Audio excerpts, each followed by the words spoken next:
Assalamualaikum warahmatullahi wabarakatuh. Perkenalkan, nama saya Nazo Fazia Fadila dari kelompok 9.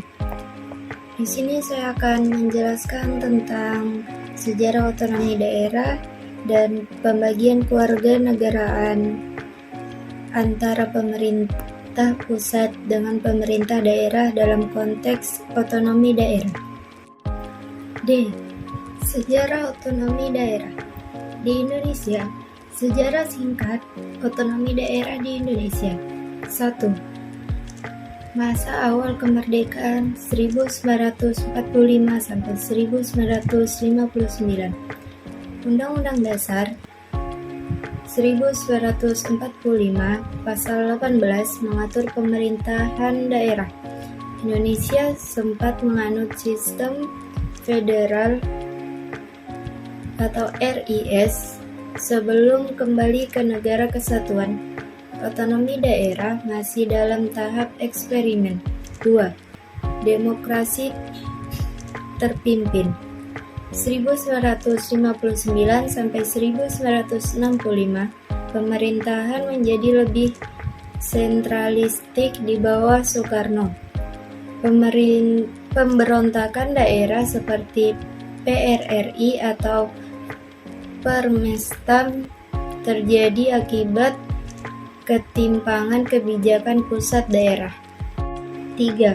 Orde Baru 1966 sampai 1998 pemerintah pusat mengontrol penuh daerah melalui Undang-Undang Nomor 5 Tahun 1974. Kepala daerah lebih sebagai perpanjangan tangan pusat, bukan pemegang otonomi.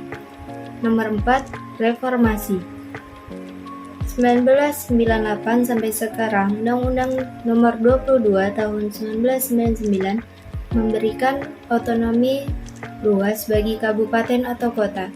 Undang-Undang Nomor 23 Tahun 2014 mengatur pembagian kewenangan pusat daerah secara lebih jelas. Kepada daerah dipilih langsung melalui pilkada sejak 2005. Saat ini, otonomi daerah bertujuan meningkatkan pelayanan publik dan pembangunan daerah. E. Pembagian kewarganegaraan antara pemerintah pusat dengan pemerintah daerah dalam konteks otonomi daerah. Pembagian kewenangan dalam otonomi daerah berdasarkan Undang-Undang Nomor 23 Tahun 2014. Kewenangan dibagi sebagai berikut.